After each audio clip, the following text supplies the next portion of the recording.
Келесі сөз Қырғыз Республикасының президенті Садыр Нуркожоевич Жапаровқа беріледі.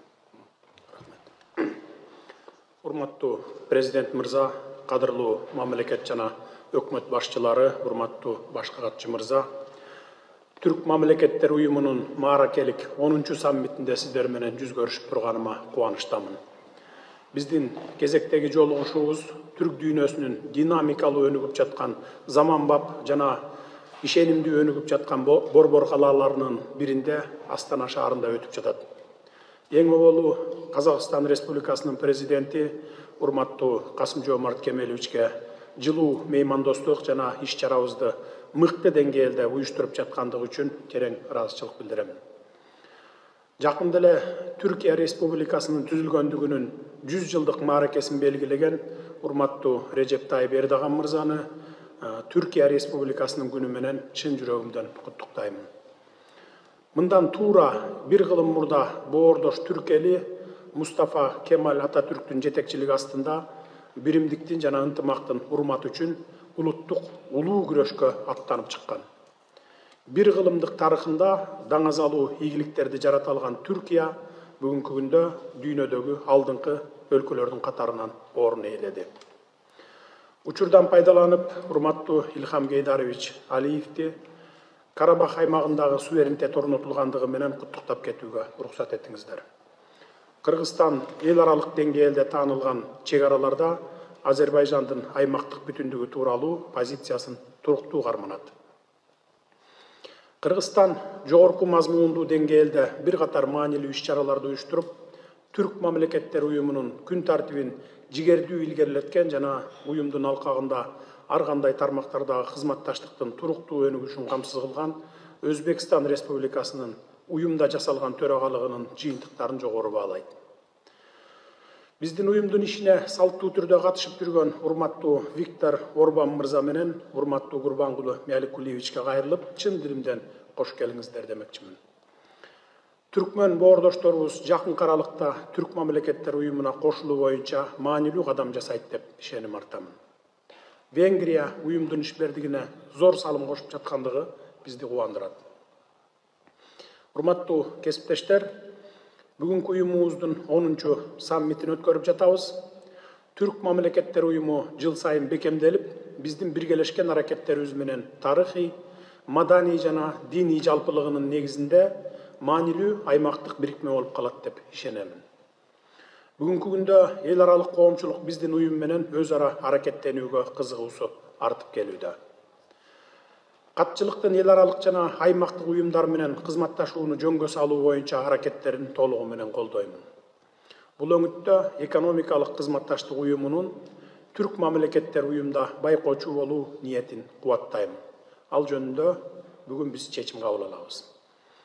Экономикалык кызматташтык уюму менен Түрк мамлекеттер уюмунун ортосундагы өз ара аракеттенүү, кызматташуунун жаңы перспективаларын табууга жаңы мүмкүнчүлүктөр түзүлүп, бул уюмдарга кирген мамлекеттердин ортосундагы диалог бекемделе берет деп ойлойм.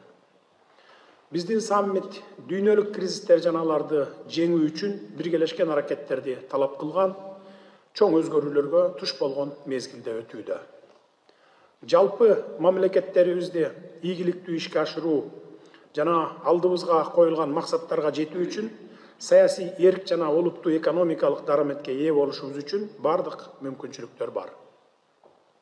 Ушуга байланыштуу биздин уюм тарабынан кабыл алынган түрк дүйнөсүнүн көз карашы 2040 жана 5 жылдык Түрк мамлекеттер уюмунун стратегиясы сыяктуу стратегиялык документтердин негизинде өлкөлөр ортосундагы кызматташтыкты мындан ары да илгерилетүүгө жана өнүктүрүүгө тийиш. Мындан тышкары биз кабыл алып жаткан документтер Астана актысы жана саммиттин жыйынтыктоочу декларациясы биздин кызматташтыктын негизги багыттарын камтыйт. Кыргыз Республикасы өз кезегинде алдыга коюлган милдеттерди мындан ары ишке ашыруу үчүн бардык күч аракетин жумшайт. Урматтуу достор, бүгүнкү саммит Түрк тайм темасында өтүүдө. Түрк кызматташтыгын өнүктүрүүнүн максаттары жана приоритеттери биздин мамлекеттерибизде жүргүзүлүп жаткан экономикалык саясатка шайкешкелерин эске алуу менен Кыргыз Республикасы уюмдун алкагында көп пландуу жана өз ара пайдалуу кызматташтыкты өнүктүрүүгө өзгөчө көңүл бурат. Албетте, дүйнөлүк жана улуттук экономикалардын өнүгүшүнө түздөн түз таасирин тийгизген дүйнөдөгү геосаясий кырдаалга байланыштуу азыркы мезгил жалпы адамзат үчүн оңой эмес. Мындай абалда биздин түрк өлкөлөрүбүз экономикалык дараметин арттыруу жана туруктуу өнүгүүнү илгерилетүү боюнча күч аракеттерин бириктирүүсү абдан маанилүү. Ошол эле учурда заманбап чакырыктар өлкөлөр алдында жаңы мүмкүнчүлүктөрдү жана перспективаларды ачты. Түрк экономикалык кызматташтыгынын маанилүү натыйжаларынын бири катары Түрк инвестициялык фондун түзүүнү кубануу менен белгилейм. Фонддун ишин баштоо структуралык өзгөрүүлөр маалда өзгөчө актуалдуу. Мында бизнестин муктаждыктарын канааттандыруу жана бизнес пландарды ишке ашыруу үчүн зарыл болгон каржы рыногунун ар кандай инструменттеринин жеткиликтүүлүгүн сактоо жана кеңейтүү чоң мааниге ээ. Урматтуу кесиптештер, кызматташуунун дагы бир актуалдуу багыты санариптик трансформациянын алкагында өз ара аракеттенүү. Санариптик трансформацияны эске алуу менен бизнестин ролун күчөтүү максатында креативдүү индустрияны өнүктүрүүгө өзгөчө көңүл бурулат. Кыргызстанда ишмердиктин 99 түрүн камтыган креативдүү индустрия паркы түзүлгөн. Ал салыктын эң ыңгайлуу шарттарын камсыз кылат, ошондой эле географияга же жайгашкан жерге көз каранды болбойт. Учурдан пайдаланып, келе жаткан 2024 жылы Кыргыз Республикасында Түрк мамлекеттер уюмунун мүчө мамлекеттеринин санариптик форумун уюштурууну сунуштаймын. Ишкердикти колдоону жана өнүктүрүүнү, көмүскө экономиканын деңгээлин төмөндөтүүнү, эл аралык рейтингтерде позицияны жакшыртууну, салыктык башкарууну оптималдаштырууну, ишкерлердин укуктарын жана кызыкчылыктарын коргоону камтыган 2026 жылга чейин бизнестин ишкердик күн тартиби ишке ашырылууда. Биз бул иште прогресске жетишүү үчүн ар бир кызыктар катышуучу, ар бир өлкө жана ар бир өнөктөш менен өз ара пайдалуу кызматташууга даярбыз. Бүгүнкү күндө санариптик технологиялар калктын жана бизнестин ыңгайлуу жашоого болгон керектөөлөрүн гана чечпестен, санариптик экономиканын контурларын жана мазмунун аныктайт. Биздин экономикалык күн тартибибизде соода, транспорт, бизнес, бажы жана чек ара тармактарына санариптик технологияларды ырааттуу түрдө ишке киргизүү биздин өнүгүү максаттарыбызга бир кыйла деңгээлде жетишүүгө жакшы мүмкүндүк берет. Урматтуу делегация башчылары, белгилүү болгондой, тез өзгөрүп жаткан ааламда почта кызматтары кабарлар менен алмашуу, почта жөнөтүүлөрүн ташуу жана акча которууларды жүргүзүүдө маанилүү ролду ойнойт. Кыргыз Республикасы почта кызматтары чөйрөсүндө эл аралык кызматташтыкты өнүктүрүү үчүн жигердүү иш алып барууда.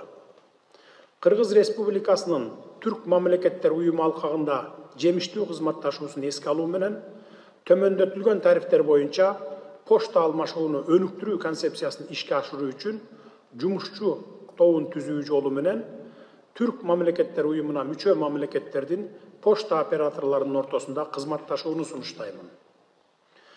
Экономикалык кызматташтыктын дагы бир маанилүү багыты түрк өлкөлөрүнүн өндүрүүчүлөрү менен ишкерлеринин биригүүсү үчүн жагымдуу шарттарды түзүү болуп саналат. Ийгиликтүү өткөрүлгөн түрк бизнес форумдары экономика тармактарында биргелешкен долбоорлорду илгерилетүүдө өз ара кызыкчылыктын бар экендигин айгилейт. Мындай долбоорлорду жүзөгө ашыруу бүтүндөй түрк аймагынын экономикалык дараметин жогорулатууга мүмкүнчүлүк жаратат. Ушуга байланыштуу түрк өлкөлөрүнүн ишкерлер чөйрөсүнүн соода байланыштарын, жеткирүү чынжырчаларын жана жалпысынан интеграциялык процесстерди тездетүү максатында кийинки түрк бизнес форумун Кыргыз Республикасында өткөрүүнү сунуштаймын. Урматтуу отурумдун катышуучулары, маданий гуманитардык чөйрөдөгү кызматташтыкты чыңдоонун жана өнүктүрүүнүн маанилүүлүгүн таанып, түрк кызматташтык уюмдары Түрксой, Түрк академиясы, түрк маданияты жана мурасы фондунун ортосундагы өз ара кызматташууну мындан ары күчөтүүгө көңүл буруу зарыл деп эсептеймин.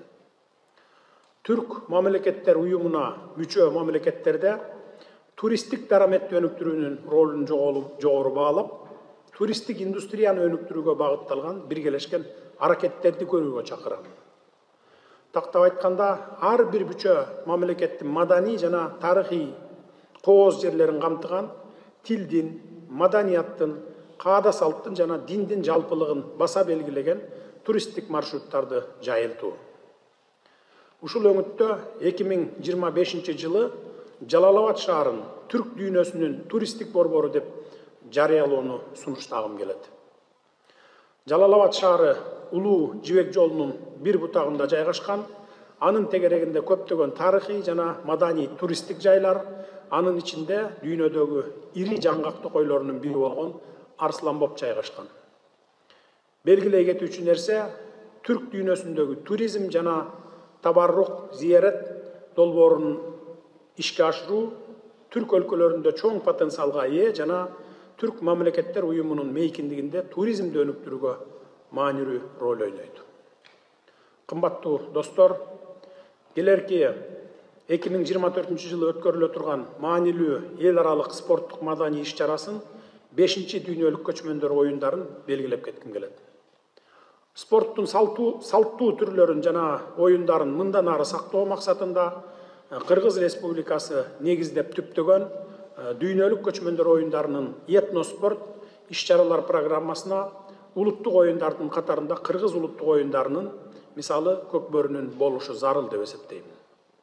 Биз бул масштабтуу иш-чараны өткөрүүдө казак туугандарыбызга ийгиликтерди каалайбыз жана бардык түрк өлкөлөрүн активдүү катышууга чакырам. Урматтуу делегация башчылары, Кыргыз Республикасы 2024 жылы кезектеги саммитти Кыргыз Республикасында кабыл алууга даяр. Жагымдуу мүмкүнчүлүктөн пайдаланып, сиздерди Түрк Мамлекеттер Уюмунун 11-чи саммитине катышуу үчүн Кыргызстанга келүүгө чакырам.